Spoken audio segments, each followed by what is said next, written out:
হয়েছে? তুই আগে দেখি তা হচ্ছে না সাউন্ড বলেন আবার না না যত প্রথম থেকে ঠিক আছে কোথায় সমস্যা কোথায় ছিল? শুরুর দিকে ছিল আপনার যেটা বললাম যে প্রথম বৈশিষ্ট্য হচ্ছে যে তিনি জমিন ভেদ করে মুহাম্মদ রাসূলুল্লাহ সাল্লাল্লাহু আলাইহি ওয়াসাল্লাম প্রথম উঠবেন। দ্বিতীয় বৈশিষ্ট্য হচ্ছে যে তার হাতে লিওয়াউল হাম থাকবে, প্রশংসার ঝান্ডা তার হাতে থাকবে, সমস্ত মানুষ তার ঝান্ডা নিচে থাকবে। তৃতীয় বৈশিষ্ট্য হচ্ছে যে তিনি প্রথম জান্নাতের দরজায় আওয়াজ করবেন এবং জান্নাত দরজা তখন খোলা হবে। বসো, যাও, যখন থাকো তখন বন্ধ করে দেবো, বসে থাকো, আর ইয়ে করিও না। কী হয়েছে আল্লাহ জানে, আমি শুরু করলে হয়তো নাকি একটু সামান্য টানি দেখো, একটু সামান্য টেনে দেখো, পুরোপুরি না যায়, একটু টেনে দেখো, অনেক সময় এটা তো হয়, লাইন অনেক কাছাকাছি টেনে দেখো, লুজ কালেকশন হইতে পারে। উপরটা দাও, উপরটা দাও, হ্যাঁ এটা তো দেখি যাই না, একটু টানাটানি করো, দেখো এখানে লাইন লাগছে কিনা। আরে এত বিপদ হইল। এই শোনো, যতক্ষণ করবো আমরা, থাক, মরে গেলে মরে যাবে, দেখে যাবে। শোনো, বসো, তবু আমরা সমালোচনা না করি, আমাদের সমালোচনা না করি, বন্ধ করো এটা। হ্যাঁ, এটা তো হবে না, এটা হবে না, এটা করি না, এটা করি না, এটা আমারটা চলবে, এটা তো হয় না। তোমারটা যে অনলাইন করবা, পাওয়ার ব্যাংক তো হয়েছিল, পাওয়ার ব্যাংক থাকলে আগে হয়েছিল, হচ্ছে এখন। যেটা বলছিলাম, তাহলে একসাথে তিনটা কি রাসূলুল্লাহ সাল্লাল্লাহু আলাইহি ওয়াসাল্লাম জমিন ভেদ করে উঠবেন। দ্বিতীয়ত তার হাতে লিওয়াউল হাম থাকবে, প্রশংসার ঝান্ডা, সমস্ত আদম হইতে শুরু করে সবাই রাসূলের ঝান্ডা নিয়ে থাকতে হবে। 3 নম্বর হচ্ছে তিনি আউয়ালু মান ইয়াকরাউল বাব, জান্নাতের দরজা তিনি আওয়াজ দিবেন, জান্নাত দরজা তিনি আওয়াজ করবেন, আউয়ালু মান ইয়াকরাউল বাব, খটখট করবেন এবং তার জন্য প্রথম খোলা হবে, প্রথম তার জন্য খোলা হবে। এখন হয়তো বলতে পারে অনেকখানে বলা হয়েছে অমুককে জান্নাত দেখছে, অমুককে জান্নাত দেখছে, অমুককে জান্নাত, হাদিসে আছে না? এগুলি কীভাবে মিট করবেন, এগুলি কীভাবে মিট করবেন? প্রথমত জান্নাতে যাদেরকে দেখা গেছে বলেছেন যে একটাতে ওইটা দেখছেন, যেমন রাসূলুল্লাহ সাল্লাল্লাহু আলাইহি ওয়াসাল্লাম জান্নাতে দেখছেন, অমুককে দেখছেন না, শব্দ শুনছেন, এটা কিভাবে বলবেন? এটা হচ্ছে তাদের অগ্রিম সম্মাননা, এক অর্থ যে অগ্রিম তাদের কেউ সম্মাননা দিয়েছেন বিশেষ। তবে জান্নাতে ঢুকার রাস্তাটা এখন না, সর্বপ্রথম খোলা হবে রাসূলের জন্য এবং এরপরে সবাই ঢুকবে, এরা কেউ ঢুকতে পারবে না। এখন একটা অগ্রিম সম্মাননা জান্নাত থেকে তাদেরকে দেয়া হচ্ছে বিশেষভাবে। এবং যেমন হাদিসে এই কারণে আছে, ইমানদারের অন্তর জান্নাতের ভিতরে, অন্তরটা, রুটা কি করে, একটা থেকে কানাদিল আর আরশের যে ইয়াগুলো বাতি, ঝাড়বাতিগুলোতে শহীদদের অন্তরগুলো আছে, তারা এক গাছ থেকে গাছে ঘুরে বেড়ায় আর শেষ পর্যন্ত এসে সেই সমস্ত ইয়াতে আশ্রয় নেয়, ঝাড়বাতিগুলোতে আশ্রয় নেয়। ঠিক ইমানদারের রূহ সেইভাবে জান্নাতের ভালো জিনিসগুলো তারা দেখে আনন্দ অনুভব করে এবং তাদের ভালো লাগে। যারা কবরে আছে তারা, কিন্তু তারা সশরীরে কেউ জান্নাতে প্রবেশ করবে না। সশরীরে জান্নাতে প্রবেশ করবে কখন? রাসূলুল্লাহ সাল্লাল্লাহু আলাইহি ওয়াসাল্লাম প্রবেশের পরে সেই শরীর নিয়ে জান্নাতে প্রবেশ করবে, যে শরীর আখিরাতের শরীর, এবং রূহ আখিরাতের শরীরে তারা জান্নাতে প্রবেশ করবে। এটা হচ্ছে বৈশিষ্ট্য। সুতরাং বোঝা গেল যে প্রথম জান্নাতে প্রবেশ করবে কে? মুহাম্মদ রাসূলুল্লাহ সাল্লাল্লাহু আলাইহি ওয়াসাল্লাম। এটা হচ্ছে একটি বৈশিষ্ট্য। আরেকটি বৈশিষ্ট্য হচ্ছে রাসূলুল্লাহ সাল্লাল্লাহু আলাইহি ওয়াসাল্লামকে আল্লাহ তাআলা সেদিন মাকামে মাহমুদে স্থান দিবেন, যেটা দোয়া আমরা করে থাকি, ওয়াবাসু মাকাম মাহমুদ আল্লাযী ওয়া'আদতা। এবং আমরা কোরআনে কারীম আল্লাহ তাআলা উল্লেখ করেছেন যে মাকাম মাহমুদের কথা আল্লাহ তাআলা কোরআনে ওয়াকুর রব্বি আদখিলনি মুদখালা আখরিজনি ওয়াজআলনি মিন লাদুনকা সুলতানা। আর অন্য ওখানে আছে মাকাম মাহমুদের কথা আছে কোরআনে কারীমও। অর্থাৎ কোরআনে মাকাম মাহমুদটা প্রশংসিত একটি জায়গা, একজনের জায়গা হবে। রাসূল বলেছেন তিনি হচ্ছেন মুহাম্মদুর রাসূলুল্লাহ সাল্লাল্লাহু আলাইহি ওয়াসাল্লাম, এবং তিনি সেখানে, এইখানে আল্লাহ তাআলা তাকে পাঠাবেন। মাকাম মাহমুদ অর্থ কি? প্রশংসিত জায়গা। প্রশংসিত জায়গাটা কোনটা, এ নিয়ে মতভেদ আছে। একদল বলেন যে প্রশংসিত জায়গা হচ্ছে আরশের মধ্যে আল্লাহ তাআলা তাকে জায়গা করে দিবেন। এটা একটা মত মুজাহিদ রহমতুল্লাহতে বর্ণিত হয়েছে, এটা কিন্তু সহিহ হাদিস দ্বারা প্রমাণিত হয়নি। দ্বিতীয় মত হচ্ছে যে মাকাম মাহমুদ হচ্ছে যেখানে থেকে তিনি সুপারিশ করবেন, যেখানে তিনি থাকার কারণে সুপারিশ করবেন এবং তার সুপারিশ গ্রহণ করা হবে। বিশেষ স্থান যেখানে একজন নবীর জায়গা হবে, তিনি হচ্ছেন মুহাম্মদ রাসূলুল্লাহ সাল্লাল্লাহু আলাইহি ওয়াসাল্লাম। এখান থেকে তিনি সুপারিশ করবেন, তাহলে এইটাও এইটাই বিশুদ্ধ মত যে সুপারিশের জায়গাটাকে মাকাম মাহমুদ বলা হয়েছে, যেই জায়গা দাঁড়িয়ে তিনি সুপারিশ করবেন। তো এটা একটা আখিরাতে তার জন্য একটা কি বিশেষ মর্যাদাপূর্ণ বৈশিষ্ট্য, এটাকেই উল্লেখ করা যায়। আরেকটি বৈশিষ্ট্য হচ্ছে যে রাসূলুল্লাহ সাল্লাল্লাহু আলাইহি ওয়াসাল্লাম তিনি কিয়ামতের দিন সাইয়্যিদু ওয়ালাদে আদম হবেন। তিনি বলেছেন আনা সাইয়্যিদু ওয়ালাদে আদম ইয়াউমাল কিয়ামা ওয়ালা ফাখর। আমি গর্ব করে বলছি না, অহংকার করে বলছি না, কিয়ামতের দিন আমি সমস্ত বনি আদমের সর্দার হব, সমস্ত বনি আদমের তিনি সর্দার হবেন। ওয়ালা ফাখরা, তিনি গর্ব করে বলছেন না। আচ্ছা, এবং তিনি তিনি আল্লাহ তাআলা তাকে আরশের নিচে যখন তিনি সিজদায় পড়ে যাবেন, এমন সব প্রশংসা আল্লাহ তাআলা তাকে শিখাবেন যা তিনি এখন জানেন না। এর অর্থ হচ্ছে অনেক গুণ, আল্লাহর অনেক গুণ আমরা এখন জানি না, যেটা আল্লাহ তাআলা হাসরের দিন আমাদেরকে জানাবেন, আমাদেরকে না রাসূলুল্লাহ সাল্লাল্লাহু আলাইহি ওয়াসাল্লামকে জানাবেন স্পেশালি, যেটা তিনি রেখে দিয়েছেন তার কাছে। তাহলে আল্লাহর গুণের কোনো শেষ নেই, আল্লাহর গুণের কোনো শেষ নেই, আল্লাহর গুণের কোনো শেষ নেই। আর তৃতীয় যে আরেকটি বৈশিষ্ট্য হচ্ছে একই সাথে, সেটা হচ্ছে যে আল্লাহ তাআলা তার আগের পরে সমস্ত গুনাহ ক্ষমা করে দিয়েছেন। হাসরের মাঠে তার গুনার ব্যাপারে জিজ্ঞাসা করবেন না এবং এই ভয় তার থাকবে না, যেখানে প্রত্যেক নবী তাদের গুনার কথা উল্লেখ করবেন, শুধু ঈসা আলাইহিস সালাম উল্লেখ করবেন না, কিন্তু প্রত্যেক নবী যখনই তাদের কাছে যাওয়া হবে যে আপনি আমাদের জন্য আল্লাহর কাছে সুপারিশ করুন, তারা বলবে যে এটা ওই সময় যখন জান্নাত জাহান্নামের ফয়সালা শুরু হবে না হাসরের মাঠে, তখন প্রত্যেকে তার গুনার কথা স্মরণ করবে। একমাত্র মুহাম্মদুর রাসূলুল্লাহ সাল্লাল্লাহু আলাইহি ওয়াসাল্লাম তার আগের পরে সমস্ত গুনাহ ক্ষমা করে দেওয়া হয়েছে, এই জন্য তিনি গুনার কথা স্মরণ করবেন। তিনি বলবেন আনা লাহা আনা লাহা, আমি এই কাজের জন্য আছি, আমি এই কাজের জন্য আছি। এরপর তিনি বলেন ফাআযহাবু আখারু তাহতাল আরশ সাজিদান, আমি যাব এবং আরশের নিচে সিজদায় পড়ে যাব। আরশের নিচে সিজদায় গেলে আল্লাহ তাআলা তার জন্য নতুন মাহমুদ প্রশংসার বাণীগুলো আল্লাহ কী দিয়ে প্রশংসা করতে হবে এটা রসুলকে ইলহাম করে দিবেন। এই প্রশংসাগুলো হচ্ছে রাসূলুল্লাহ সাল্লাল্লাহু আলাইহি ওয়াসাল্লামের পক্ষ থেকে আল্লাহর গুণাগুণ বর্ণনা করা, আল্লাহর গুণগুলি বর্ণনা করা। তা এইটা একটি বৈশিষ্ট্য। আরেকটি বৈশিষ্ট্য হচ্ছে যে রাসূলুল্লাহ সাল্লাল্লাহু আলাইহি ওয়াসাল্লাম আউয়ালু মা ইউশফা ফিল জান্নাহ, জান্নাতে প্রবেশের জন্য প্রথম তিনি সুপারিশ করবেন। জান্নাতে প্রবেশের জন্য প্রথম তিনি সুপারিশ করবেন। জান্নাতে প্রবেশের জন্য সুপারিশ, জান্নাত খোলা হোক, সুপারিশ করবেন রাসূলুল্লাহ সাল্লাল্লাহু আলাইহি ওয়াসাল্লাম, এটা হাদিস দ্বারা প্রমাণিত হয়েছে। আরেকটি বৈশিষ্ট্য হচ্ছে রাসূলুল্লাহ সাল্লাল্লাহু আলাইহি ওয়াসাল্লাম কিয়ামতের দিন সবচেয়ে বেশি অনুসারী হবে, তার অনুসারী সবচেয়ে বেশি হবে। এবং তিনি একদিন বলেছেন যে তোমরা কি চাও না যে তোমরা সুলুসু আহলে জান্নাহ হবে? তখন সাহাবায়ে কেরাম তাকবীর দিলেন। রাসূল বলেন আমি আশা করি তোমরা অর্ধেক হবে, জান্নাতের অর্ধেক হবে তোমরাই। এবং অন্য বর্ণনায় আসছে যে আমি আশা করি আল্লাহ তাআলা আরও বাড়িয়ে দিবেন, এর অর্থটা আরও বেশি হবেন। তো এইটা হচ্ছে রাসূলুল্লাহ সাল্লাল্লাহু আলাইহি ওয়াসাল্লামের একটি বৈশিষ্ট্য, তার একটি বিশেষ খাসুসিয়ত যে তার উম্মত সবচেয়ে বেশি হবে জান্নাতে। আরেকটি বৈশিষ্ট্য হচ্ছে যে তার উম্মতের মধ্যে 70,000 বিনা হিসাবে জান্নাতে যাবে, এবং প্রতি হাজারের সাথে আবার 70,000। এটাও সহিহ হাদিসে সাব্যস্ত। তাহলে কত হলো? প্রায় 49 কোটির মতো, এত বেশি, মাশাআল্লাহ। তো এগুলি সবাই, এদের একটা বৈশিষ্ট্য আছে, হাদিসে উল্লেখ করা হয়েছে, হুমুল লাযিনা লা ইয়াতাতায়্যারুন, তারা ওই সম্প্রদায় যারা লা ইয়াতাতায়্যারুন, তাতায়্যুর করে না। তাতায়্যুর অর্থ কি? পাখি উড়ানো কথাটা আসলে এটা শব্দটা একটা অর্থ, এটা আসল অর্থ নয়। আসল অর্থ হচ্ছে তাতায়্যুর অর্থ হচ্ছে কুলক্ষণ নেয়া। তারা ওই সময় যারা কুলক্ষণ নেয় না, যা দেখে তাতে কুলক্ষণ তাদের আসে না। অনেকে আসে ঘর থেকে বের হলে, যদি কালো মানুষ একটা দেখে তার কুলক্ষণ নেয়, চোখ অন্ধ দেখলে কুলক্ষণ নেয়, পেশা দেখলে সুলক্ষণ নেয়, এই জাতীয় অনেকে কুলক্ষণ নেয়। যারা এই জাতীয় কুলক্ষণ নেয় তাদের সমস্যাটা, মূল সমস্যাটা কোথায়? তাওয়াক্কুলের অভাব। আল্লাহর উপর তাওয়াক্কুলের অভাবে তারা এই সন্দেহ করে, বিপদে পড়ে বেশি। এবং কি যারা তাওয়াক্কুলের অভাব, তারাই কিন্তু ছোটোখাটো বিপদগুলি তারা নিবেদিত হয় এবং বেশিরভাগ অসুখ হয় তাদের। আচ্ছা, তো একটা কারণ। আরেকটা কারণে রাসূল বলেছেন যে যারা দায়িত্ব তাইয়ারুন, আরেকটা বলছে ওয়ালা ইয়াক্তাউন, এবং যারা কাই করে না। কাই অর্থ হলো আল্লাহর উপর ভরসা কমিয়ে দিয়ে নিজেরা যা মরিয়ার বাসে যাই করুক, আমারে এই জায়গা পড়াই ফেলো। রোগের কারণে যারা নিজেরা শেখা দেয় যে এইটা আর কোনো শেষ চিকিৎসা, ভালো হোক আর না হোক, শেষ দেখে নেই, এটা অনেকে বলে, শেষ দেখা বলে।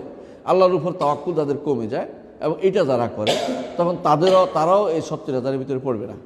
আর 3 নম্বর হচ্ছে যে ওই সমস্ত ব্যক্তিরা যারা চেয়ে বেড়ায় না, হুমুল লাযিনা লা ইয়াস্তারকুন, মানুষের কাছে ঝাড়ফুঁক চেয়ে বেড়ায় না।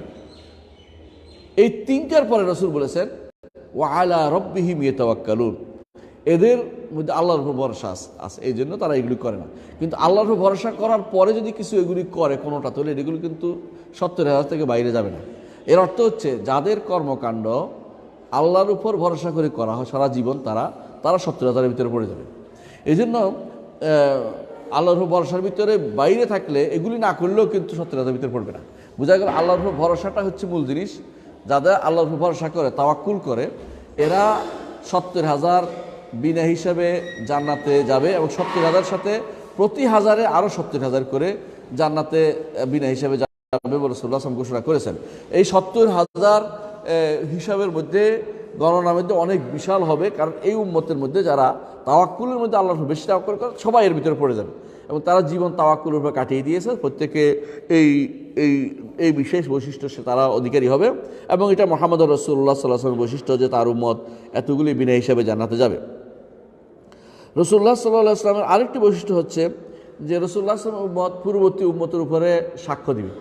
পূর্ববর্তী উম্মতদের কাছে যখনই জিজ্ঞাসা করা হবে যে তোমরা কেন ঈমান আনো না, তারা বলবে মা জাআনা মিন বাশীরিন ওয়ালা নাযীর, আমাদের কাছে বাশীর ও নাযীর আসে নাই, সুসংবাদদাতাও আসে নাই, এবং কোনো আমাদের সতর্ককারীও আসে নাই। তখন এদের পক্ষ থেকে বলবে তাহলে সাক্ষী দিবে কে? নবীরা দাঁড়াবে যে আমাদের পক্ষে সাক্ষী দেওয়ার তো কেউ নাই, কারণ তো বলছে আসে নাই। তখন এই উম্মত দাঁড়াই বলবে যে আমরা সাক্ষ্য দিচ্ছি যে আমাদের নবী জানিয়েছেন, আমাদের কিতাব জানিয়েছে আমাদেরকে যে প্রত্যেক নবী তার উম্মতের কাছে আল্লাহ তাআলার বাণী পৌঁছিয়েছে, এবং আমরা লা নুফাররিকু বাইনা আহাদিন মির রাসূলি, তার রাসূলদের মধ্যে কারো আমরা কি করি না, তাফরিক করি না, ভিন্ন মত পোষণ করি না। আমরা মনে করি সবাই কি করেছে, রাসূলুল্লাহ তার দায়িত্ব পালন করেছে। এইটাই সাক্ষ্য দিবেন এই উম্মত। এটা রাসূলুল্লাহ সাল্লাল্লাহু আলাইহি ওয়াসাল্লামের একটি বৈশিষ্ট্য যে উম্মতকে আল্লাহ তাআলা ওয়া কাযালিকা জাআলনাকুম উম্মাতান ওয়াসাতান লিতাকুনু শুহাদা আলান নাস, উম্মত ওয়াসাতা হওয়ার কারণে তারা মানুষের উপর সাক্ষ্য দিতে পারবে। ওয়া ইয়াকুন রাসূলু আলাইকুম শাহিদা, আল্লাহ তাআলা বলছেন যে রাসূল তাদের উপর সাক্ষ্য হবে। রাসূলুল্লাহ সাল্লাল্লাহু আলাইহি ওয়াসাল্লাম উম্মতের উপর সাক্ষ্য দিবেন যে আমার উম্মত ঠিক বলেছে, আমার উম্মত ঠিক বলেছে। রাসূল তাদের উপর সাক্ষ্য দিবেন যে আমার উম্মত ঠিক বলেছে। তো এটা এই বিশাল সম্মান আল্লাহ তাআলা কাকে দিলেন? এই নবীকে মুহাম্মদ সাল্লাল্লাহু আলাইহি ওয়াসাল্লামকে দিলেন, মুহাম্মদ সাল্লাল্লাহু আলাইহি ওয়াসাল্লামকে দিলেন। আরেকটি বৈশিষ্ট্য হাশরের মাঠে হবে যে রাসূলুল্লাহ সাল্লাল্লাহু আলাইহি ওয়াসাল্লাম যে রাসূলুল্লাহ সাল্লাল্লাহু আলাইহি ওয়াসাল্লাম উম্মত সাক্ষ্য দিবেন যে আমাদের রাসূল আমাদের কাছে তার রিসালাত পৌঁছিয়েছেন, আমাদের রাসূল তার পৌঁছিয়েছেন। এই জন্য রাসূলুল্লাহ সাল্লাল্লাহু আলাইহি ওয়াসাল্লাম দুনিয়ার বুকে সাক্ষ্য নিয়েছেন, আল্লাহুম্মা শাহাদ, আল্লাহ আপনি সাক্ষ্য থাকুন। যখন আরাফার মাঠে যখন দেখিয়েছেন যে আমি কি তোমাদেরকে পৌঁছিয়েছি, আল্লাহ আল বাল্লাগতু, আল্লাহ আল বাল্লাগতু, আল্লাহ আল বাল্লাগতু। সাহাবায়ে কেরাম বললেন যে আল্লাহুম্মা নাম, অবশ্যই আপনি আমাদেরকে পৌঁছিয়েছেন। রাসূলুল্লাহ সাল্লাল্লাহু আলাইহি ওয়াসাল্লাম তখন বললেন যে আল্লাহুম্মা ফাশহাদ, আঙ্গুল উপরের দিকে তুলে আল্লাহর দিকে, উপরের দিকে আল্লাহর উপর দেখে বলে আল্লাহুম্মা শাহাদ, তিনি উপরের দিকে আঙ্গুল তুলে আবার এই সাক্ষী বানাইলেন কাদেরকে? সাহাবায়ে কেরামকে উপরের দিকে, এবং সাহাবাদের দিকে আঙ্গুল নিচু করলেন, বুঝিয়ে দিলেন যে এরা সাক্ষী রইল, আপনি সাক্ষী থাকুন, এরা আমাকে সাক্ষ্য দিচ্ছে যে আমি আমার দায়িত্ব যথাযথ পালন করেছি। হাশরের মাঠেও আমাদের নবীর জন্য আমরা সাক্ষ্য দিব যে তিনি নাশহাদু আন্নাহু কাদ বাল্লাগা রিসালা ওয়া আদ্দাল আমানা ওয়া নাসাহাল উম্মাহ ওয়া কাশাফাল্লাহু বিল গুম্মা, আমরা এটা ইনশাআল্লাহ সাক্ষ্য দিব। আরেকটি বৈশিষ্ট্য হচ্ছে আউয়ালু মা ইয়াজুদুস সিরাতা মিনার রাসূলি ওয়া উম্মতিহি, আমার রাসূলুল্লাহ সাল্লাল্লাহু আলাইহি ওয়াসাল্লাম তার উম্মত নিয়ে যারা চলে যাবে আগে রাসূলের সাথে পার পেয়ে যাবে, এই উম্মতরা প্রথম ফুলসিরাত পার হবে। এই উম্মত প্রথম ফুলসিরাত পার হবে। ফুলসিরাত তো বুঝেন, মানে সাঁকো, ফুলসিরাত পার হবে, এবং যেই ফুলসিরাত এক একজনকে আল্লাহ তাআলা এক এক রকম পার করবে। আপনারা জানেন যে কেউ বিজলির মতো পার হয়ে যাবে, বিজলির মতো কত দ্রুত পার হবে কেউ বলতে পারবে না, এত দ্রুত পার হয়ে গেছে। এটা একদিক থেকে এটা ধারালো, একদিক থেকে এটা ধারালো, আর এটা মিহি, এত চিকন, সব দিক থেকে। তারপরেও এটার উপর দিয়ে মানুষ পার হতে হবে, এইটা দিয়ে পার হয়ে জান্নাতে যেতে হবে। অর্থাৎ জাহান্নামকে পাশ উপরে দিয়ে পার হয়ে জান্নাতে যেতে হবে। এই জন্য প্রত্যেকটি মানুষ, আল্লাহ বলছেন ওয়া ইম মিনকুম ইল্লা ওয়ারিদুহা কানা আলা রাব্বিকা হাতমান মাকদিয়া, তোমাদের প্রত্যেককেই জাহান্নামের উপর দিয়ে পার হতে হবে। তোমাদের আপনার রবের উপরে এটা একটা ওয়াদা, যে ওয়াদা হতেই হবে, অর্থাৎ এটা ঘটবে, এবারে কোনো মতভেদ নাই, এটা হবেই হবে। তাহলে বোঝা গেল যে যে এই উম্মত সবার আগে ফুলসিরাত পার হবে, এরপর অন্যরা পার হবে। এই উম্মতের মধ্যে একটা গোষ্ঠী কিন্তু কেটে কেটে পড়ে যাবে। সুতরাং রাসূলুল্লাহ সাল্লাল্লাহু আলাইহি ওয়াসাল্লাম ওই সময়ে তাদের জন্য সুপারিশ করবেন যে কেউ পড়ে যাচ্ছে, পড়ে গেছে, কেউ পড়ে নাই, কেউ সমান সমান হয়ে গেছে, বিভিন্ন অবস্থা। আখিরাতে তার জন্য সুপারিশ, 8 প্রকারের সুপারিশ, এটাও রাসূলুল্লাহ সাল্লাল্লাহু আলাইহি ওয়াসাল্লাম একটি বৈশিষ্ট্য যে তিনি ওই সময় সুপারিশ করবেন। হাশরের মাঠে একবার সুপারিশ করবেন বিচার শুরু হওয়ার জন্য। বিচার শুরু হওয়ার পরে যখন কিছু মানুষ হাসানাত, ন্যাক এবং বদ সমান হয়ে গেছে, তাদের জন্য সুপারিশ হবে। আবার কিছু মানুষ আরাফে আছে, হ্যাঁ, এদের জন্য সুপারিশ হবে। কিছু মানুষ জাহান্নামে যাওয়ার হুকুম হয়ে গেছে কিন্তু জাহান্নামে যায়নি, এদেরকে সুপারিশ করে সেখান থেকে বাঁচাবেন। কিছু মানুষ আছে জাহান্নামে চলে গেছে, পুড়ে গেছে, ওদেরকে বের করে আনবেন। তো রাসূলুল্লাহ সাল্লাল্লাহু আলাইহি ওয়াসাল্লাম বহু রকমের সুপারিশ সেদিন থাকবে, সবটাই আখিরাতে তার বৈশিষ্ট্য। সেদিনের লোক হচ্ছেন কে? মুহাম্মদুর রাসূলুল্লাহ সাল্লাল্লাহু আলাইহি ওয়াসাল্লাম। সেদিনের বিশেষ লোক হচ্ছেন মুহাম্মদুর রাসূলুল্লাহ সাল্লাল্লাহু আলাইহি ওয়াসাল্লাম। আর যারা বলে থাকে খ্রিস্টানরা যে ঈসা বসবেন আল্লাহর পাশে, বাপ বেটা নাউজুবিল্লাহ, এটা বলে থাকে, এটা হচ্ছে কুফরি মতবাদ, এটা বলা যাবে না। এটা যারা বলে থাকে তারা কুফরে লিপ্ত রয়েছে, কারণ এইটা কোনো দলিল বা প্রমাণ দিয়ে প্রমাণিত না। আমার বাপ বেটা বলাও কি যে কাফের হয়ে যাবে এবং মুশরিক হয়ে যাবে। বাপ বেটা নাই। আল্লাহ তাআলা কোরআন কারীম বলেছেন যে ওয়াকালু ইত্তাখাযার রহমানু ওয়ালাদা লাকাদ জিতুম শাইয়ান ইদ্দা তাকাদু সামাওয়াতু ইয়াতাফাত্তারনা মিনহু ওয়া তানশাক্কুল আরদু ওয়া তাখিরুল জিবালু হাদ্দা আন দাআউ লির-রহমানি ওয়ালাদা ওয়া মা ইয়ানবাগি লির-রহমানি আন ইয়াত্তাখিযা ওয়ালাদা ইন কুল্লু মান ফিস সামাওয়াতি ওয়াল আরদি ইল্লা আতির-রহমানি আবদা। সবাই হচ্ছে দাস, কেউ সন্তান নয়, আল্লাহ এটা বলে দিলেন। সুতরাং যারা এরকম বলে থাকে তারা মিথ্যা কথা বলে। বরং সেদিনের ব্যক্তি হচ্ছেন মুহাম্মদুর রাসূলুল্লাহ সাল্লাল্লাহু আলাইহি ওয়াসাল্লাম। সেদিন যার কথা বলা শোনা হবে এবং সেদিন যার কথা অনুসারে জাহান্নাম থেকে মুক্তি এবং জান্নাতের পথে যাকে যে সুযোগ দেওয়া হবে। তো যারা পার হবে, ওরা কীভাবে পার হবে? হাদিসে আছে কেউ পার হবে বিজলির মতো, কেউ পার হবে ঘোড়া চড়ার মতো, কেউ পার হবে হাঁটে হেঁটে, কেউ পার হবে হামাগুড়ি দিয়ে, কেউ পার হবে পড়া অবস্থায়, কেউ বা পড়েও যাবে, এই অবস্থা কেউ পার হবে। এবং আলো হবে সেদিন, প্রত্যেকে তো আমল অনুসারে আলো হবে। কারো আলো হবে বিশাল আলো, কারো আলো হবে তার শুধু মিটি আলো হবে, কারো বা আলো হবে নখের তার বুড়ো আঙুল, যে আঙুল আছে সেখান থেকে আলো জ্বলবে, সেটা দেখে সে পার হবে। আর কারোর জন্য কোনো আলো থাকবে না, সাধারণত মুনাফিকদের কোনো আলো থাকবে না। ঈমানদার তার ঈমান এবং আমল অনুসারে তার আলো হবে, মিটি হবে, বেশি বড় হবে। যত বেশি আলোর দোয়া করবে তত বেশি আলো হবে। সাধারণত এই দোয়া রাসূল আমাদেরকে শিক্ষা দিয়েছেন। তিনি বলেছেন একজন মানুষ যেন দোয়া করে আল্লাহুম্মা জাআল ফি কলবি নূরা ওয়া জাআল ফি লিসানি নূরা ওয়া জাআল ফি সামঈ নূরা ফি বাসারি নূরা ফি আন ইয়ামিনি নূরা শিমালি নূরা ফাওকি নূরা তাহতি নূরা আমামি নূরা খালফি নূরা اللهم اجعلني نورا واجعل لي نورا واعظم لي نورا وعظم لي نورا واجعل في نفسي نورا اللهم واجعل في مخي نورا وفي عصبي نورا وفي لحمي نورا وفي دمي نورا اللهم اجعل لي نورا واجعل لي نورا واجعل لي نورا। রাসূলুল্লাহ সাল্লাল্লাহু আলাইহি ওয়াসাল্লাম 25 রকমের নূর চাইছেন এবং এজাল আল্লাহুম্মা আযিম লি নূরা এবং শেষ বলেছে আল্লাহুম্মা আযিম লি নূরা। এইগুলো সমস্ত নূর রাসূলুল্লাহ সাল্লাল্লাহু আলাইহি ওয়াসাল্লাম চাইছেন আল্লাহর রাসূল। কেন? এই নূরগুলো নূর অনুসারে তারা পার পেতে পারে। প্রত্যেক মানুষ এই জন্য সালাতে যাওয়ার সময় দোয়াগুলি করে থাকে, নূরের দোয়াগুলি করে থাকে। তো হাশরের মাঠে ফুলসিরাত পার হওয়া, সবার আগে পার হওয়া, এটার এই উম্মতের একটি বৈশিষ্ট্য যেটা আল্লাহ তাআলা ও রাসূলুল্লাহ সাল্লাল্লাহু আলাইহি ওয়াসাল্লামকে প্রদান করেছেন। আরেকটি বৈশিষ্ট্য হচ্ছে যে মানজিলাতুল ওয়াসিলা, আতিহিল ওয়াসিলাতা ওয়াল ফাদিলা ওয়া বাসু মাকাম মাহমুদ আল্লাযী ওয়া'আতা, তাই না? মঞ্জিল ওয়াসিলা। তো ওয়াসিলা কি? কেউ বলছেন ওয়াসিলা যেটা, এটাই হচ্ছে মঞ্জিলাতুল শাফাআতের স্থান। হ্যাঁ, কেউ বলছেন না, এটা আলাদা, মাকাম মাহমুদ আলাদা, ওয়াসিলা আলাদা এবং প্রত্যেক আলাদা। তো আলাদা হইলে এটা আলাদা একটা মর্যাদাপূর্ণ স্থান যেটা আল্লাহ তাআলা তার নবীর জন্য নির্ধারণ করেছেন। এবং এটাও অসম্ভব কিছু না, একটা স্পেশাল জায়গা থাকতেই পারে মুহাম্মদ রাসূলুল্লাহ সাল্লাল্লাহু আলাইহি ওয়াসাল্লামের জন্য, যেহেতু স্পেশাল ব্যক্তি, আল্লাহর প্রিয় বান্দা, তিনি স্পেশাল একটা জায়গা তিনি তার জন্য আল্লাহ তাআলা বরাদ্দ করেন, সেটা ওয়াসিলা নাম। আতিল ওয়াসিলাতা ওয়াল ফাদিলা। রাসূলুল্লাহ সাল্লাল্লাহু আলাইহি ওয়াসাল্লাম জিজ্ঞাসা করে ওয়াসিলা কি? তিনি বলেছেন মানজিলাতুন, এমন একটি স্থান, আরজু, আমি আশা করি যে একজন মানুষ সেখানে একজন মানুষ সেটা হবে এবং আশা করি আমি সেটার অধিকারী হব। এই জন্য আমরা আজানের পরে এই দোয়াটা করি, আল্লাহুম্মা আতিল ওয়াসিলাতা ওয়াল ফাদিলা। এমনি ওয়াসিলা শব্দের মূল অর্থ হচ্ছে কিন্তু নৈকট্য। ওসিলা শব্দের মূল অর্থ হচ্ছে নৈকট্য। ওসিলা অর্থ মাধ্যম নয়, অসিলা অর্থ মাধ্যম হচ্ছে উর্দু অসিলা অর্থ মাধ্যম, বাংলা অসিল অর্থ মাধ্যম, অথবা ফার্সি অসিল অর্থ মাধ্যম, অথবা তুর্কি অসিল অর্থ মাধ্যম, কিন্তু আরবি অসিল অর্থ মাধ্যম আরবি ভাষাতে পাওয়া যায় না। এটা পরবর্তী ঢুকছে, আগের কোনো কোরআন বা হাদিসের কোনো শব্দে অসিল অর্থ মাধ্যম আসে নাই। যেখানে অসিলা আসছে সেখানে আসছে কোরবা বা নৈকট্য, এটা আসছে অসিল অর্থ মাধ্যম, আরবি ভাষায় প্রচলিত ছিল না। এটা পরবর্তীকালে অন্য ভাষা থেকে সেখানে ঢুকছে, মুআররাব হয়েছে এবং সেটা ব্যবহার হয়েছে পরবর্তীতে, কিন্তু আগে কোনো ব্যবহার হয়নি। এই জন্য পুরাতন কোনো তাফসিরে ইয়া আইয়ুহাল্লাযীনা আমানুত্তাকুল্লাহ ওয়াবতাগু ইলাইহিল ওয়াসিলা, এর অর্থ মানুষ তোমরা ওসিলা তালাশ করার অর্থ মাধ্যম ধরো, এটা কিন্তু আসে নাই, ওসিলা মাধ্যম ধরো আসে নাই।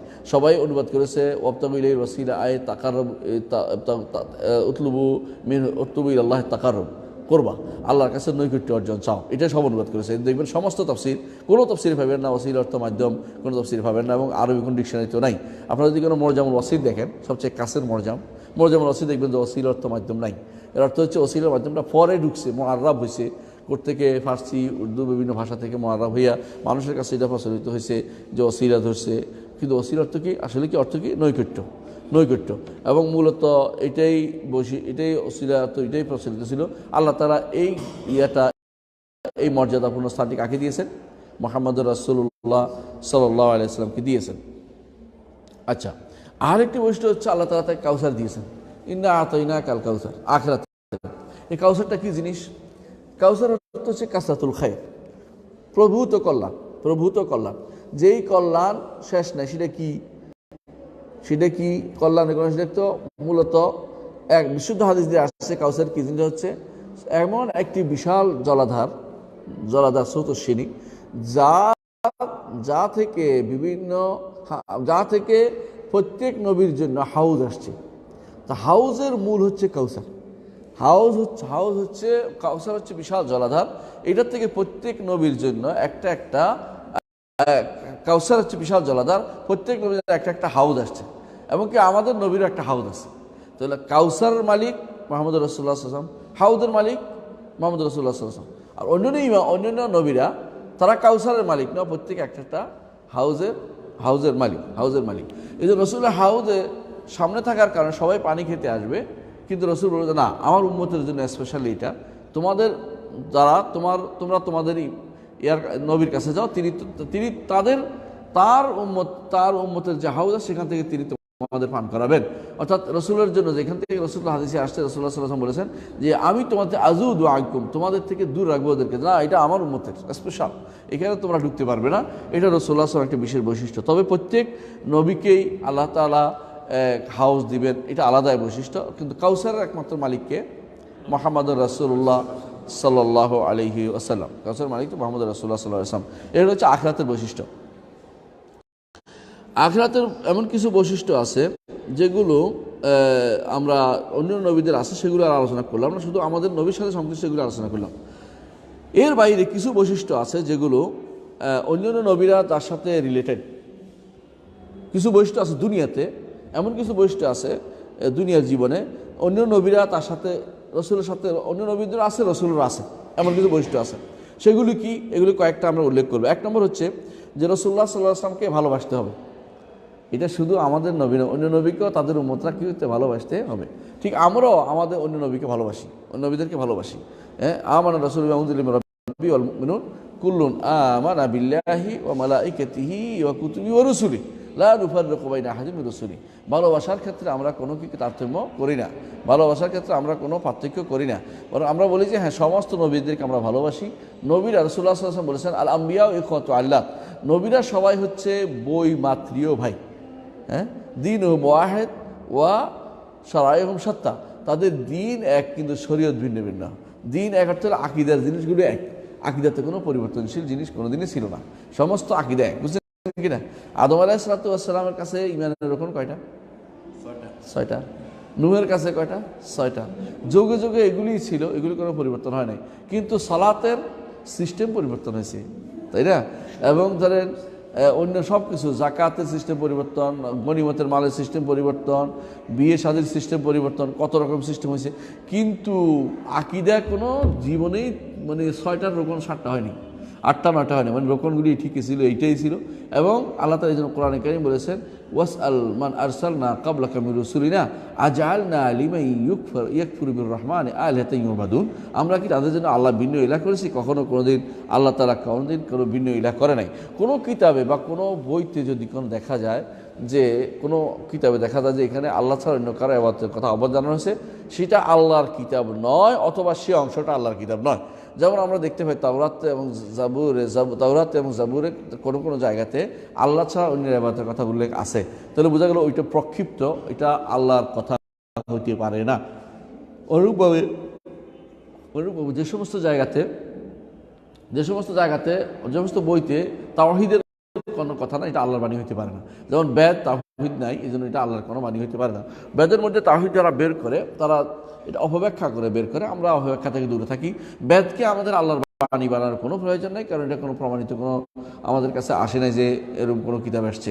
ঠিক অনুরূপভাবে ত্রিপিটক বা এই জাতীয় গ্রন্থ সাহেব এগুলিকে কেউ যেন আল্লাহর বাণী মনে না করে, কারণ এগুলির পক্ষে রাসূলুল্লাহ সাল্লাল্লাহু আলাইহি ওয়াসাল্লাম পরে আর কোনো কিতাব আসবে না। এটা হচ্ছে লাস্ট কিতাব, লাস্ট টেস্টামেন্ট, এটা হচ্ছে মুহাম্মদ রাসূলুল্লাহ সাল্লাল্লাহু আলাইহি ওয়াসাল্লামের উপর নাজিল করা কোরআন। এরপরে গ্রন্থ সাহেব বা যত কিছু দাবি করে কোনোটাই আল্লাহর কিতাব হতে পারে না। বলতে পারেন যে বৌদ্ধদেরটা তো অনেক আগে আসছে, হ্যাঁ আগে আসছে ঠিক আছে, কিন্তু এটা তাওহীদ যেহেতু নাই সেহেতু এটা আল্লাহর কিতাব হতে পারবে না। যত মানুষ বলুক, এটাগুলি সত্য কথা বলেনি। বেদও আল্লাহর কিতাব না, বেদ পড়ে দেখেছি আমরা, ব্যাগের মধ্যে তাওহীদের কোনো নামগন্ধ নাই, বরং সেখানে শিরকে ভরা, সুতরাং বোঝা গেল এটা আল্লাহর কিতাব হতে পারে না। এগুলি হচ্ছে মানুষের তৈরি গ্রন্থ। আর আল্লাহ তাআলার কিতাব হচ্ছে তিনি আল্লাহ তাআলা তার নবীকে যা দিয়েছেন সেই স্পেশালি সেটা হচ্ছে আল্লাহ তাআলার বিশেষ বৈশিষ্ট্য, যে তার নবীকে স্পেশাল দিয়েছেন তো কিতাবটাকে দিয়েছেন, এবং কিতাবটা তিনি এবং অন্য নবীরাও কিতাব পেয়েছেন। তো এই জন্য তাদেরকে মূল কথা তাদেরকে ভালোবাসতে হবে, তাদেরকে সমস্ত নবীকে ভালোবাসতে হবে, এটা বিশেষ বৈশিষ্ট্য। আরেকটি বৈশিষ্ট্য হচ্ছে আল্লাহ তাআলা মুহাম্মদ রাসূলুল্লাহ সাল্লাল্লাহু আলাইহি ওয়াসাল্লামকে একটা সময় পর্যন্ত সাহাবায়ে কেরাম পাহারা দিয়েছেন, জানেন কিনা আপনারা? এই জন্য মসজিদ নববীতে একটা জায়গা আছে উস্তুওয়ানাতুল হারাস লেখা আছে, এখানে দাঁড়িয়ে পাহারা দিতেন বেলাল রাদিয়াল্লাহু বা কেউ এসে পাহারা দিতেন। একদিন সাহাবী সবাই চলে গেছে, এক সাহাবী চলে আসছে, আমার রাতে মনে হলো ইয়া রাসূলুল্লাহ আপনার এখানে কেউ পাহারাদার নাই, সেই জন্য আমি আসলাম। এই তিনি পাহারা দিচ্ছেন, রাসূলুল্লাহ সাল্লাল্লাহু আলাইহি ওয়াসাল্লাম তার জন্য দোয়া করেছেন। বোঝা গেল যে পাহারা এটা আগে ছিল, পরে আয়াত নাজিল আল্লাহু ইয়াসুমুকা মিনান নাস, আল্লাহ আপনাকে মানুষ থেকে হেফাজত করবেন। তখন আর রাসূল বললেন পাহারাদার লাগবে না, তোমরা চলে যাও, আল্লাহ আমাকে পাহারার ব্যবস্থাপনা করবেন। এবং আল্লাহ তাআলা তাকে জানিয়ে দিয়েছেন তিনি থাকবেন, জীবিত থাকবেন, সেই জন্য তিনি আর এই কোনোদিন টেনশনে করেন নাই। ওরা একবার তাকে এক লোক ব্যক্তি হাত উঠেছে তরবারি, বেদুইন তাকে মারার জন্য, বলছে যে কে তোমাকে রক্ষা করবে? রাসূলুল্লাহ সাল্লাল্লাহু আলাইহি ওয়াসাল্লাম বললেন যে আল্লাহ রক্ষা করবে। বেদুইনের হাত থেকে তরবারি পড়ে গেছে, রাসূলুল্লাহ সাল্লাল্লাহু আলাইহি ওয়াসাল্লাম থাতে উঠিয়ে নিয়ে বলে যে এখন কে রক্ষা করবে? বলে যে আমাকে দয়া করো। অর্থাৎ সে বুঝতে পারছে যে সে তো আর ইমানের বিশ্বাসী না, সে বুঝতে পারছে এখন রাসূলুল্লাহ সাল্লাল্লাহু আলাইহি ওয়াসাল্লাম তার সাহায্য লাগবে। তো এই হিসাবে বুঝার আল্লাহ তাআলা রাসূলুল্লাহ সাল্লাল্লাহু আলাইহি ওয়াসাল্লামকে শেষ পর্যন্ত কোনো লাগে নাই তার, অর্থাৎ কোনো হেফাজতকারী, কোনো পাহারাদার তার প্রয়োজন হয়নি। এটা একটা বিশেষ বৈশিষ্ট্য দুনিয়ার বুকেই। হ্যাঁ, অন্যান্য নবীদের ক্ষেত্রে কিন্তু এটা নাই। অন্য নবীদের ক্ষেত্রে অনেক নবীকে কাফেররা হত্যা করেছে, হাদিসে কোরআন কারীম আল্লাহ তাআলা বলেছেন, কোরআন কারীম বলেছেন ইয়াকতুলুনা আম্বিয়া বিগাইরি হক, তারা নবীদেরকে হত্যা করে। কারণ বনী ইসরাঈলের মধ্যে অনেকে হত্যা করেছে নবীদেরকে, বনী ইসরাঈল অনেকে নবীদের হত্যা করেছে।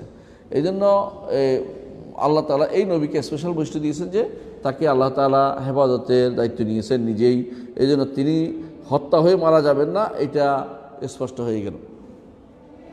আরেকটি বৈশিষ্ট্য হচ্ছে যে রাসূলুল্লাহ সাল্লাল্লাহু আলাইহি ওয়াসাল্লামের সাথে যে জিনটি ছিল এটা ইসলাম গ্রহণ করেছে, অর্থাৎ সেটা আত্মসমর্পণ করেছে, রাসূলের কথা শুনতো, রাসূলের বিরোধিতা করতো না।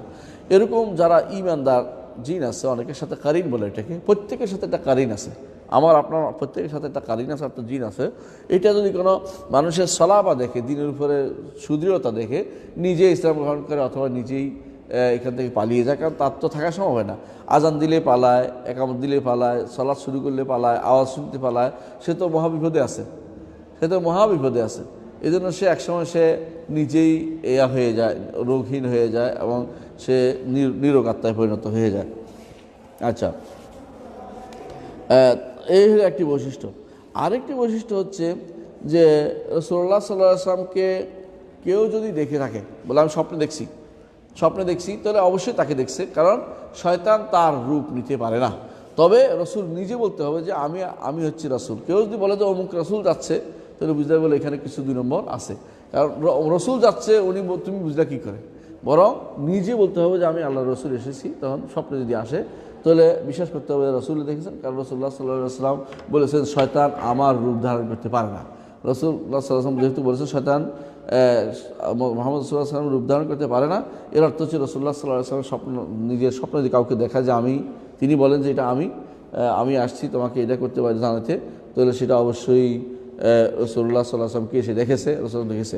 এই জন্য অন্য হাদিসে আসছে মান রাআনি ফাকাদ রাআনি ফাইন্না শায়তান লা ইয়াতামাসসালু বি, যে ব্যক্তি আমাকে দেখেছে তো আমাকেই দেখেছে। আরেক হাদিসে আছে মান রাআনি ফাসায়ারানি, যে আমাকে দেখছে সে অবশ্যই আমাকে দেখতে পাবে। এর অর্থ হচ্ছে যে আমাকে স্বপ্নে দেখছে, হাসরের দিন সে আমাকে দেখতে পাবে, ভবিষ্যৎ, এটা তার ভবিষ্যৎবাণী করা, এটাও তার জন্য রাসূলুল্লাহ সাল্লাল্লাহু আলাইহি ওয়াসাল্লাম একটি বৈশিষ্ট্য, যেটা অন্যদের জন্য এই বৈশিষ্ট্য নেই। আচ্ছা,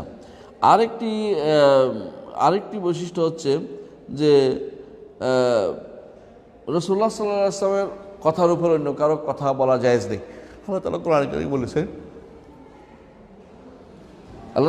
কারীমে বলেছেন ইয়া আইয়ুহাল্লাযীনা আমানু লা তারফাউ আসওয়াতাকুম ফাওকা সাওতিন নবী ওয়া লা তাজহারু লাহু বিল কাওলি কাজাহরি বা'যিকুম বা'দান আন তাহবাতা আমালুকুম ওয়া আনতুম লা তাশউরুন। এর অর্থ হচ্ছে রাসূলুল্লাহ সাল্লাল্লাহু আলাইহি ওয়াসাল্লাম এর উপরে কথা বলা জায়েজ নেই। এখনও মসজিদ নববীতে এই জন্য কেউ চিৎকার করে না, চেঁচামেচি করে না, কারণ রাসূলুল্লাহ সাল্লাল্লাহু আলাইহি ওয়াসাল্লাম সম্মানার্থে এখানে এখনও সম্মান প্রদর্শন করা হয় এবং এটা উচিত। ওমর রাদিয়াল্লাহু আনহু একজন দেখলেন 2 ব্যক্তি মসজিদে শোরগোল পাকাচ্ছে। তিনি দেখলেন যে তোমরা কারা? বলতে আমরা তায়েফ থেকে এসেছি। রাসূল বললেন যে ওমর রাদিয়াল্লাহু বললেন যে যদি কোনো তোমরা মদিনাবাসী হইতে আমি তোমাদেরকে পিটিয়ে পিঠ বাঁকা করে ফেলতাম, লাউজাতুকুম দারবান, পিটিয়ে কঠিন শাস্তি দিতাম, যাতে করে তোমরা বুঝতে পারতে কেন তোমরা রাসূলুল্লাহ সাল্লাল্লাহু আলাইহি ওয়াসাল্লামের মসজিদে কথা উপরে উঠেছ, স্বর উপরে তুলছ। কারণ রাসূলুল্লাহ সাল্লাল্লাহু আলাইহি ওয়াসাল্লাম তিনি মারা গিয়ে থাকলেও মরে তো গেছেন, মারা গিয়ে আছেন, কিন্তু তিনি স্পেশাল জায়গায় রয়েছেন যেটা তার জন্য বরাদ্দ করা ছিল আগে থেকে, বুঝে আসে। এই জন্য তাকে আমরা আখিরাতের জীবনে জীবিত বলি এবং সর্বোত্তম জীবন আছে বলি, এবং সাথে সাথে তাকে তার নাম ধরে ডাকা থেকে নিষেধ করে থাকি। এটা একটি বৈশিষ্ট্য। আরেকটি বৈশিষ্ট্য হচ্ছে যে তার চোখ ঘুমায় কিন্তু অন্তর ঘুমায় না। তার অন্তর ঘুমায় না কিন্তু চোখ ঘুমায়। এটা কিন্তু কোনো মানুষের হতে পারে না। এই জন্য রাসূলুল্লাহ সাল্লাল্লাহু আলাইহি ওয়াসাল্লাম যখন তিনি ঘুমাইতেন, তিনি অজু গেছে কিনা বলতে পারতেন, কিন্তু আমরা এটা বলতে পারি না, কারণ আমাদের অন্তরও ঘুমায়, চোখও ঘুমায় এবং আমরা সবই ঘুমিয়ে যাই। রাসূলুল্লাহ সাল্লাল্লাহু আলাইহি ওয়াসাল্লাম তার চোখ ঘুমাইতো কিন্তু অন্তর ঘুমাইতো না। এই জন্য তিনি বলতেন যে হ্যাঁ উঠো সালাত আদায় করো। তিনি সালাত পড়ার জন্য আসতেন এবং কিছুক্ষণ জিমুনি আসলেও তিনি উঠে বলতেন সালাত পড়া, কারণ তিনি জানতেন যে তার কোনো শব্দ হয় নাই, কোনো রকমের কোনো গন্ধ বের হয় নাই। বুঝে আসছে কথাটা? এই জন্য সেটা তার এক স্পেশাল বৈশিষ্ট্য ছিল। তার আরেকটি স্পেশাল বৈশিষ্ট্য হচ্ছে যে সামনে যেভাবে তিনি দেখতেন পিছনেও দেখতেন। সুবহানাল্লাহ, এটা কিন্তু অত্যন্ত কঠিন কাজ। সামনে দেখে পিছনে কেমন দেখবে? আল্লাহ তাআলা তার জন্য পিছনের দেখার ব্যবস্থাপনা করে দিয়েছেন। কোনো রকমের পড়ে না, আবরণ পড়ে না। বর্তমানে তো কি করে, একজন থাড়াইলে আরেকজন দেখা যায় না, কিন্তু রাসূলুল্লাহ সাল্লাল্লাহু আলাইহি ওয়াসাল্লাম তিনি পিছনে দেখতে পেতেন। এটা তার বিশেষ বৈশিষ্ট্য। আরেকটি বৈশিষ্ট্য হচ্ছে যে রাসূলুল্লাহ সাল্লাল্লাহু আলাইহি ওয়াসাল্লাম এমন কিছু শুনতেন যে সাধারণ মানুষ শুনে না। সাধারণ মানুষ যখন আওয়াজ শুনে না, সাধারণ মানুষ জান্নাতের আওয়াজ শুনে না, জাহান্নামের আওয়াজ, রাসূলুল্লাহ সাল্লাল্লাহু আলাইহি ওয়াসাল্লাম জাহান্নামের আওয়াজ শুনতে পেতেন যখন তিনি চলতেন। কখনো কখনো জান্নাতের বিভিন্ন জিনিস শুনতে পেতেন, শব্দ। এর কারণ হচ্ছে এটা স্পেশালি রাসূলুল্লাহ সাল্লাল্লাহু আলাইহি ওয়াসাল্লামকে দেওয়া হয়েছে যে তিনি এমন জিনিস শুনতে পান শুনতে পাইতেন যা সাধারণত অন্য কেউ শুনে না। আরেকটি বৈশিষ্ট্য হচ্ছে রাসূলুল্লাহ সাল্লাল্লাহু আলাইহি ওয়াসাল্লামের ঘাম এবং তার স্পর্শ করা জিনিস পৃথিবীর সবচেয়ে বেশি উত্তম। পৃথিবীর না, সবচেয়ে বেশি উত্তম, তাই না? সবচেয়ে বেশি উত্তম ঘাম রাসূলুল্লাহ সাল্লাল্লাহু আলাইহি ওয়াসাল্লামের ঘাম বলেন, রাসূলুল্লাহ সাল্লাল্লাহু আলাইহি ওয়াসাল্লাম ঘাম বলেন, রাসূলুল্লাহ সাল্লাল্লাহু আলাইহি ওয়াসাল্লাম বলেন সুগন্ধি বলেন, এইটা সব কিছু থেকে উত্তম। এই জন্য আপনি জানেন যে এক সাহাবী মহিলা রাসূলুল্লাহ সাল্লাল্লাহু আলাইহি ওয়াসাল্লাম ঘুমাইছেন, তার থেকে ঘামগুলি পড়তেছিল, তিনি এগুলি এতে ভরতেছিলেন, শিশুতে ভরতেছিলেন। কী জন্য? যে ইয়া রাসূলুল্লাহ এগুলি আমাদের সুগন্ধিতে লাগবে। অর্থাৎ রাসূলুল্লাহ সাল্লাল্লাহু আলাইহি ওয়াসাল্লাম আল্লাহ তাআলা বিশেষ বৈশিষ্ট্য দিয়েছেন দুনিয়ার বুকে, তাকে তার ঘামের মধ্যে সুগন্ধি ছিল। এটা একটা বিশেষ বৈশিষ্ট্য। ওই কথা শুদ্ধ নয় যে রাসূলুল্লাহ সাল্লাল্লাহু আলাইহি ওয়াসাল্লামের পেশাব খেয়ে ফেলছে কোন নারী এবং এই সুগন্ধি বেরোচ্ছে, এটা কিন্তু শুদ্ধ না, এটা বানোয়ার কথা, এটা বিশ্বাস করবেন না। যেটা শুদ্ধ না এটা আমরা বলি না। রাসূলুল্লাহ সাল্লাল্লাহু আলাইহি ওয়াসাল্লাম আরেকটি বৈশিষ্ট্য ছিল যে তার নারীরা সমস্ত নারীদের থেকে, জগতের সমস্ত নারীদের থেকে উত্তম, শ্রেষ্ঠ। রাসূলুল্লাহ সাল্লাল্লাহু আলাইহি ওয়াসাল্লাম স্ত্রীরা জগতের সমস্ত নারীদের থেকে উত্তম হচ্ছেন উম্মাহাতুল মুমিনিন, এবং তার স্ত্রীদেরকে উম্মাহাতুল মুমিনিন বলে ডাকা হবে, নবীদের মা বলে ডাকা হবে। এটাও একটি বৈশিষ্ট্য, যে তার স্ত্রীদেরকে উম্মাহাতুল মুমিনিন বলা হবে। এবং আরেকটি বৈশিষ্ট্য হচ্ছে তার স্ত্রীদেরকে কেউ বিয়ে করতে পারবে না, তার স্ত্রীদেরকে কেউ বিয়ে করতে পারবে না। আরেকটি বৈশিষ্ট্য, তার স্ত্রীদের কেউ বিয়ে করতে পারবে না, কারণ এই জন্য নয়, মনে রাখবেন যে তিনি জীবিত, হ্যাঁ অবশ্যই তিনি জীবিত, কবরের জীবনে জীবিত, দুনিয়ার জীবন নয়, দুনিয়ার জীবনের সাথে সেটার কোনো সম্পর্ক নাই। এই জন্য কেউ যেন এটা মনে না করে যে রসুলের কাছে পাঠাই দিই, আমরা আমল করছি রসুলের কাছে পাঠিয়ে দিলাম, এটা যেন জায়েজ নেই বলা, কারণ এটা রসুলের কাছে আমরা পাঠাই না, আমরা আমল কোথায় যায়, আল্লাহর দিকে চলে যায়। রসুলের কাছে কেউ বলে সোনার মদিনায় খবর পৌঁছাই দিও, এটা বেহুদা কথা, সোনার মদিনায় খবর পৌঁছাবে না, এটা আল্লাহর কাছে পৌঁছবে। রাসূলুল্লাহ সাল্লাল্লাহু আলাইহি ওয়াসাল্লামের কাছে কেউ যারা বলে আমলনামা পেশ করা, এই হাদিসগুলি দুর্বল, এগুলি বিশ্বাস করবেন না। আমলনামা কার কাছে পেশ করা, আল্লাহর কাছে পেশ করা হয়। যে বলে যে রসুলের কাছে আমলনামা পেশ করা হয়, এগুলি কোনটাই শুদ্ধ নয়। তাহলে কি হয়, বৈশিষ্ট্য হচ্ছে, একটি বৈশিষ্ট্য হচ্ছে যে রাসূলুল্লাহ সাল্লাল্লাহু আলাইহি ওয়াসাল্লামের স্ত্রীরা উম্মতের জন্য হারাম, কারণ আজওয়াজুহু উম্মাহাতুন, মা যেমন হারাম তেমনিভাবে রসুলের স্ত্রীরা হারাম। এবং রসুলের স্ত্রীরা এই জন্য নয় যে তিনি হারাম না, অনেকে বলে যে রসুল জীবিত এই জন্য না, এটা না, কারণ রসুল জীবিত নয়, রসুল জীবিত আখিরাতের জীবনে জীবিত, আখিরাতের জীবনে প্রত্যেকে জীবিত, বুঝছেন কিনা? আখিরাতের জীবনে মূলত শহীদরাও জীবিত, ঈমানদার জীবিত, কাফেরও জীবিত। কাফেরও জীবিত না, শাস্তি পেল কেমনি? হাদিসে আছে বা তুআদু ইলাইহি রূহ, তার কাছে তার রূহ ফেরত দেওয়া, কেন? মাইর খাওয়ার জন্য। আর ঈমানদারকে দেওয়া হয় কি জন্য? জান্নাতের নেয়ামত ভোগ করার জন্য। শহীদদের দেওয়া হয় কি জন্য? একটা পাখির পেটের ভিতরে ঢুকে এটা দেওয়া হয়, সে জান্নাতের ভিতরে বিচরণ করে আসে, কিন্তু জান্নাতে পুরোপুরি প্রবেশ করবে যখন রাসূলুল্লাহ সাল্লাল্লাহু আলাইহি ওয়াসাল্লাম যখন জান্নাতে দরজা খটখট করে নাড়বেন, তারপরে প্রবেশ করে, আগে পর্যন্ত কেউ জান্নাতে প্রবেশ করতে পারবে না। জান্নাতে দেখছি, অমুকে দেখছি বলার তো জান্নাত সেটা নমুনা দেখানো হয়েছে ভবিষ্যতের, অথবা যখন যাবে তখন কি হবে সেটা দেখানো হয়েছে, অগ্রিম দেখানো হয়েছে, অথবা তাকে বিশেষ কোনো পুরস্কার করার জন্য একজন দুজনকে শুনেছেন। হাদিসে আসলে রাসূলুল্লাহ সাল্লাল্লাহু আলাইহি ওয়াসাল্লাম বলেছেন, অমুকের কোরআন পড়া শুনেছি। হ্যাঁ, বেলাল না, পায়ের শব্দ শুনছেন বেলালের, তো কোরআন পড়া শুনেছে আরেক সাহাবী। তাহলে বোঝা গেল কেন বলেছেন যে এগুলি হচ্ছে ভবিষ্যৎ দিনে দেখানো, অথবা তার বিশেষ একটা সম্মান, এটা বোঝানোর উদ্দেশ্য। কিন্তু জান্নাতে প্রবেশের স্থায়ী যেভাবে প্রবেশ করা হবে, এটা হচ্ছে কে? মুহাম্মদ সাল্লাল্লাহু আলাইহি ওয়াসাল্লাম। রাসূলুল্লাহ সাল্লাল্লাহু আলাইহি ওয়াসাল্লাম যখন জান্নাতে তার বাসার দেখলেন, তখন বললেন জিবরিলকে যে আপনি এখানে তিনি জিবরিল, আমি তাহলে যাই। রাসূল জিবরিল বললেন যে আপনার এখনো কিছু বয়স বাকি আছে, যেখানে শেষ না করা পর্যন্ত আসতে পারবেন না। এই জন্য জান্নাতে যেতে হলে অবশ্যই মরতে হবে, জান্নাতে যেতে হলে অবশ্যই জান্নাতের কাজ করে যেতে হবে, এই জন্য অনেকেই বলে থাকে যে রাসূল সাল্লাল্লাহু হাদিসটি ইন্নাকুল্লান তারা রব্বাকুম হাত্তা তামুতু, তোমরা যতক্ষণ তোমাদের রবকে না মারছো, দেখতে পাচ্ছ না। এর অর্থ হচ্ছে যে মৃত্যুর পরে জান্নাতে যাওয়ার বিষয়টি শুধুমাত্র তোমাদের জন্য নির্ধারিত হবে, তাদের জন্য নির্ধারিত হবে যারা আল্লাহর উপর ঈমান আনবে। আচ্ছা, এই একটা বৈশিষ্ট্য। আরেকটি বৈশিষ্ট্য হচ্ছে, শেষ করবো আমরা ইনশাআল্লাহ, যে রাসূলুল্লাহ সাল্লাল্লাহু আলাইহি ওয়াসাল্লাম তার রোগে যে রোগে তিনি মারা গেছেন, এই রোগে তাকে ডবল কষ্ট দেওয়া হয়েছে। ডবল কষ্ট কেন দিয়েছে? দুইটি কারণ। একটি হচ্ছে তার মর্যাদা ডবল বাড়িয়ে দিবেন আল্লাহ তাআলা, আর দ্বিতীয় কারণ হচ্ছে তার উম্মতকে শিক্ষা দিয়েছে, যাতে করে এই অবস্থায় কি করতে হবে, এই অবস্থায় যেন ধৈর্য ধারণ করে, উম্মতকে ধৈর্য ধারণ করার জন্য শিক্ষা দিয়েছেন। এই জন্য রাসূলুল্লাহ সাল্লাল্লাহু আলাইহি ওয়াসাল্লাম ডবল কষ্ট হয়েছে। হাদিস বিশ্বকোষের মধ্যে এটা আমরা উল্লেখ করেছি, দেখে নেবেন। তো দুই কারণে তাই কষ্ট দেয়। অনেকে মনে করে যে রাসূল এত কষ্ট দিল কেন? কারণ হচ্ছে এই দুইটাই। একটা হচ্ছে আল্লাহ তাআলার কাছে তার মর্যাদা নিশ্চিত করা, একটা হচ্ছে তিনি যেন ধৈর্যশীল, উম্মত যেন ধৈর্যশীল হয়, এই জন্য। এবং রাসূলুল্লাহ সাল্লাল্লাহু আলাইহি ওয়াসাল্লাম জিজ্ঞাসা করেছেন, আপনি কি দুইবার কষ্ট দেওয়া হচ্ছে এই জন্য যে আপনি বেশি সওয়াব পাবেন? বলছেন, তিনি বলছেন হ্যাঁ, আমি বেশি সওয়াব পাবো সেই জন্য। আরেকটি বৈশিষ্ট্য হচ্ছে রাসূলুল্লাহ সাল্লাল্লাহু আলাইহি ওয়াসাল্লাম মৃত্যুর আগে তাকে দুনিয়া থাকবে না যাবে, এ নিয়ে তাকে অপশান দেওয়া হয়েছে, এবং প্রত্যেক নবীকেই এই অপশান দেওয়া হয়। আরেকটি বৈশিষ্ট্য হচ্ছে রাসূলুল্লাহ সাল্লাল্লাহু আলাইহি ওয়াসাল্লাম যেখানে মারা গেছেন সেখানেই তাকে দাফন করা হয়েছে, কারণ নবীদেরকে যেখানে মারা যায় সেখানে দাফন করতে হয়। এখানে অন্যরাও শরীক হতে পারে, সেখানে শরীক হতে পারে, তবে কখনো কখনো তারা প্রয়োজনে তাদের স্থানান্তর করে। যেমন মুসা আলাইহিস সালাতু ওয়াস সালাম যখন বেরিয়ে আসছিলেন, তখন আসার সহ মুসা আলাইহিস সালাম সহ তখন তারা ইউসুফ আলাইহিসসালামের শরীরটাকে নিয়ে আসছিলেন, এটা আপনারা জানেন হাদিসটা। আরেকটি বৈশিষ্ট্য হচ্ছে যে নবীদের শরীর, রাসূলুল্লাহ সাল্লাল্লাহু আলাইহি ওয়াসাল্লামের শরীর কি খাবে না, কে খাবে না, মাটি খাবে না, মাটি খাবে না। এবং রাসূলুল্লাহ সাল্লাল্লাহু আলাইহি ওয়াসাল্লামের কাছে কবরে উম্মতের সালাম পেশ করা সব আমল নাকি, শুধু সালাম পেশ করা হয়, এটা সালাত পেশ করা হয়, এটা হাদিসে আসছে। সালামের বিষয় আসছে এক হাদিসে, সালাতের বিষয় আরেক হাদিসে আসছে, এর অর্থ সালাম পেশ করা হয়, এটা বিশেষ বৈশিষ্ট্য। আলহামদুলিল্লাহ আমরা এই আখিরাতে রাসূলুল্লাহ সাল্লাল্লাহু আলাইহি ওয়াসাল্লাম যে সমস্ত বৈশিষ্ট্য রয়েছে এর বেশিরভাগই আলোচনা করতে সমর্থ হয়েছি। আল্লাহ আমাদের বুঝার তৌফিক দান করুন এবং আমাদেরকে রাসূলুল্লাহ সাল্লাল্লাহু আলাইহি ওয়াসাল্লামকে ভালোবাসার এবং তার দ্বীনের উপর অটল থাকার তৌফিক দান করুন। ওয়া আখিরু দাওয়ানা আলহামদুলিল্লাহি রাব্বিল আলামিন। আসসালামু আলাইকুম ওয়া রাহমাতুল্লাহি ওয়া বারাকাতুহু।